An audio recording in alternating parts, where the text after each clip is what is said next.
Hello everyone, welcome back to my channel. Today's video we will be discussing what I watched this month, September edition. I watched a lot of things, so let's get started. To begin the month, I watched Tenet, which is directed by Christopher Nolan, stars John Washington and Robert Pattinson, and I decided to go watch this film on a whim. It was $5 Tuesday at Marcus, so I had to do it. And honestly, it was a really good film, probably one of my top five films for the year, and it was so much so that I made a video on it. So if you want to go check out my further thoughts, go check out my video. The second movie that I decided to watch for the month was a new one, at least a new one to me. It's called Bessie, and it's about Bessie Smith, the Princess of Soul. Now, this stars Queen Latifah, and it's set in the 1920s, and it pretty much just goes through Bessie's life, starting from when she was starting out in the business, so like the late 1910s, and it follows her life as she meets a man, gets big in her career, has a mentor, falls out with her mentor, deals with her drinking problem, and has a kid and a house, and she just is pretty much going through life. And the movie goes up all the way up into her death, which is in a car accident. Now, honestly, I thought this movie was nice. I thought the music was really nice. Monique was in it. She played, her mentor. I cannot remember her name, but she's also she was a bigger soul blues. Yeah, that blues. So she was like the biggest blues star at the time, and Monique plays her. And it's a really interesting dynamic because, like, I'm pretty sure Queen Latifah and Monique are the same age or around the same age, like maybe 2-3 years.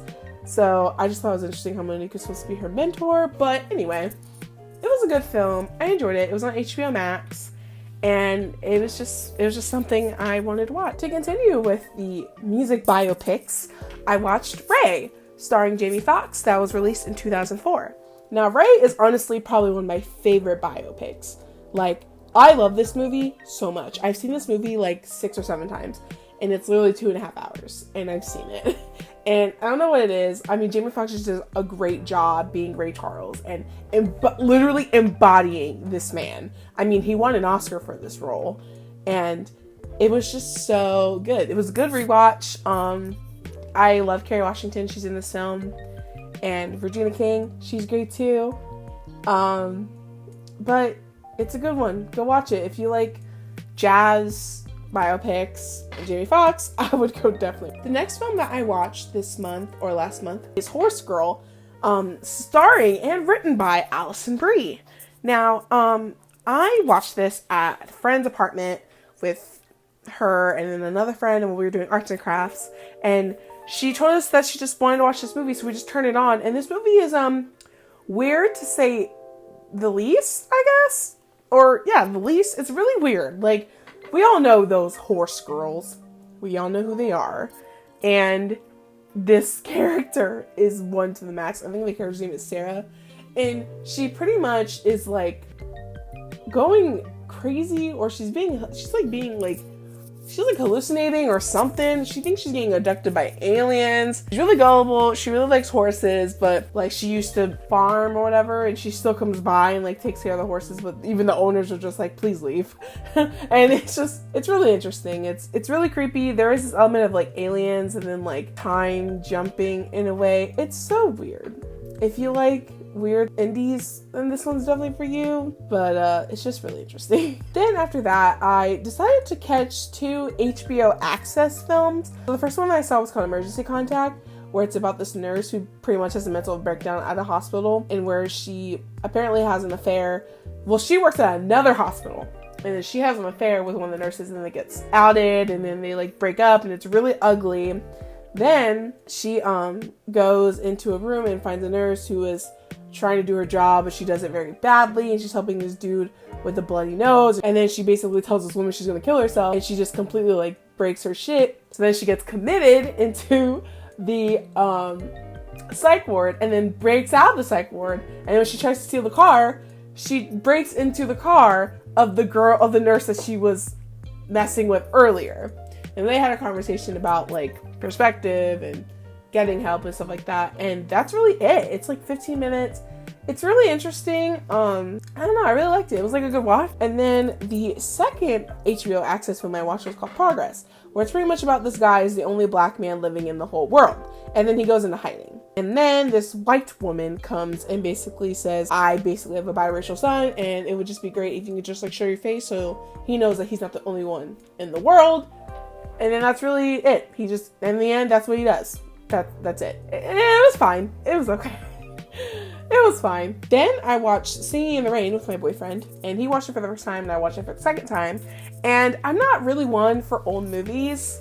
I just never grew up with them, because I know some people have their own love of old movies by growing up with them or watching the Classic Channel. I wasn't that person because honestly, I just hated the way the audio sounded, so I never watched them. And the only way I'm even watching these movies like pre-1970s is because of the film classes that I'm in. And so I watched Singing in the Rain for a dance class I had last year. And now, I watched it and I actually loved it. It was really good. And then I told my boyfriend we should watch it, and we watched it. And it's pretty much about a group of 3 people that are going through the phase of the talkies, and pretty much like dubbing. It's pretty much love, dubbing in the midst of talkies, and just change overall. Gene Kelly is slaying it with his dance moves. I love it. It's so great. And it's a good film. It's a really feel-good film. Like, the songs are great. There's not actually a lot of them. There's like 10, maybe 12 songs in this whole movie. And Gene Kelly is killing it. Debbie Reynolds is killing it. And I love it. It just puts a smile on my face. Then after that, I watched Fat Girls.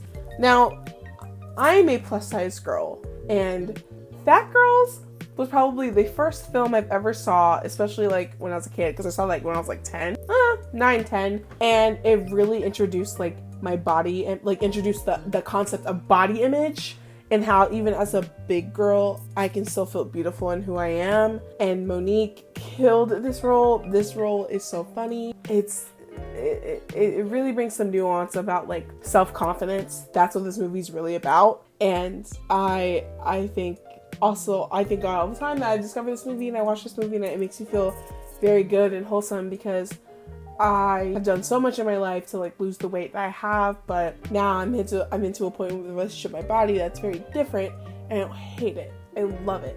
Then I watched The Invisible Man with my boyfriend's mom, and I thought it was pretty good. Like, I thought it was a decent thriller.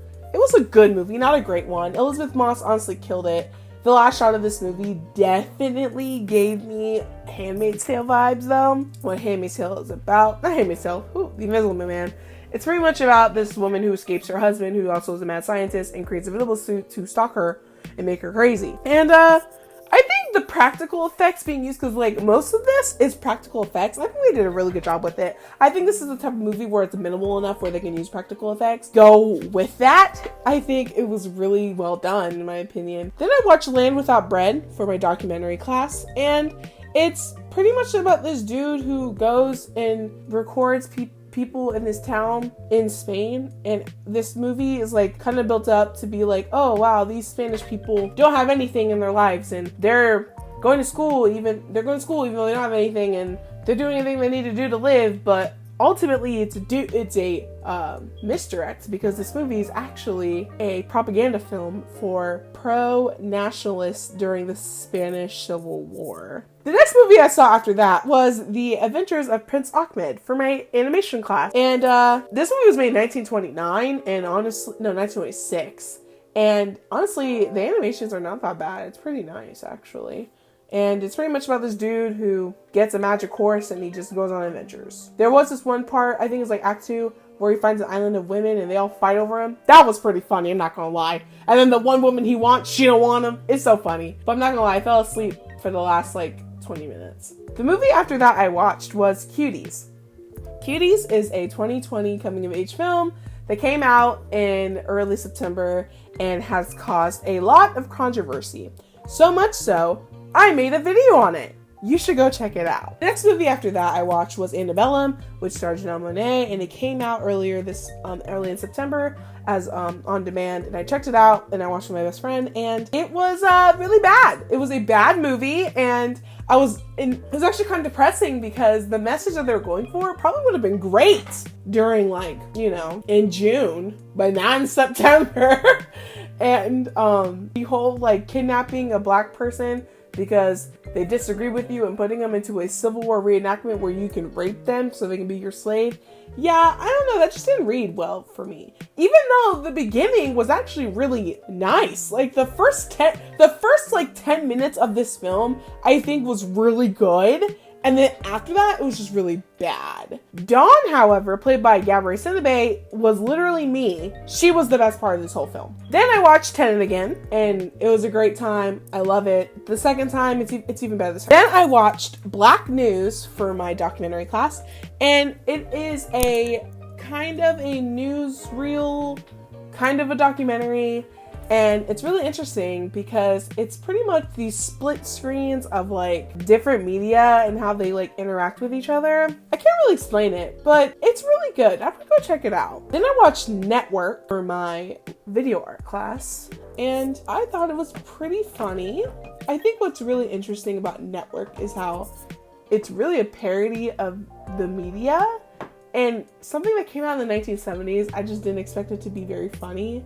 Now, I'm not gonna lie, the first like half of the movie was really boring. But once the second act kind of picked up, it wasn't too bad. Like, it was interesting. This love story between like the head of programming and then I can't remember these characters' names, but there was this love story that I feel like was actually kind of dumb and just stupid. Even though Max has his name, Max, and I forget her name. We're gonna call her Susan because I can't remember her name.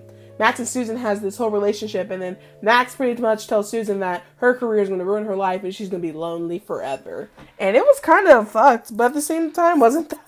It was like, damn, he read her. But it was okay. It was fine. Then I started 3 TV shows during this time. I started Lovecraft Country, which is a book based off the H.P. Lovecraft stories starring a black man who H.P. Lovecraft did not like. He did not like black people. He loved Nazis. And it's pretty much about this guy named Atticus who's trying to learn his mom's heritage, who might be a witch. It's very interesting. It's set in the 1950s. They have 50 songs. They also have like modern music, and it's really cool. Like, I'm not gonna lie, like hearing Cardi B in a show set in the 1950s, it just makes sense. The way that they do it, it makes sense. Journey Smollett is amazing. Courtney B. Vance was also great. And Janae Ellis is also good in this. And Michael J. Williams, who played Omar from The Wire, also is in this, and he does really good. Speaking of Omar, I also started The Wire. I'm currently on season 2, about a third way. And the fact that I ripped through season 1 of The Wire in 1 week, barely a week. Yeah, barely a week off for The Wire. And honestly, I don't even know what's even so good about it. Like, it's just the storytelling is so concrete, it is so concise, it is zeroed in. All the performances are great. Idris Elba, Wood Harris, the guy who plays McNulty, I forget his name. Like, they're all just so good. And I'm just like, this show is amazing. And I can't wait to get through all these 5 seasons. And if this show is like the best show ever made. Not the best cop show, but just best show ever made. Then I started season 2 of The Boys. I'm currently caught up all the way to season 7, episode 7. I had to watch episode 7. But pretty much this season of The Boys is really interesting because it kind of like low-key mirrors America right now. And how this new superhero, Stormfront, is a white supremacist. And how her and Homelander are together now. That's really interesting. Then you got the actual boys, you know, trying to just survive. And then there's Starlight, well, Annie, who's just trying to like keep her head low and just uncover this whole Vought conspiracy. And it's really interesting how the boys play out like superheroes and like the superhero complex. I really enjoy it. Carl Urban is hilarious with his accent, and Laz Onslow as Mother's Milk is my favorite character. He's obviously like the emotional groundwork of The Boys and keeps everyone grounded, and I love him. He's like a pseudo leader. He's great. This show is great. If you like black comedy and superheroes, this definitely will work for you. Then I ended the month with Thor Ragnarok, which was really fun because that was going to be continuing me and my boyfriend's MCU marathon. So, and he was watching it for the first time, and I watched it for probably the 4th time. And I love Thor Ragnarok. It's really good. Korg is my favorite character. I want to spin off of Korg yesterday. He's amazing. He is wholesome. I love him. And that's what I watched this month. You know, it was a pretty filled month for me. I don't know why. I just watched a whole bunch of stuff, but I just did. And it felt great. So why don't you comment down below on what you guys are watching? And I will see you guys in the next one.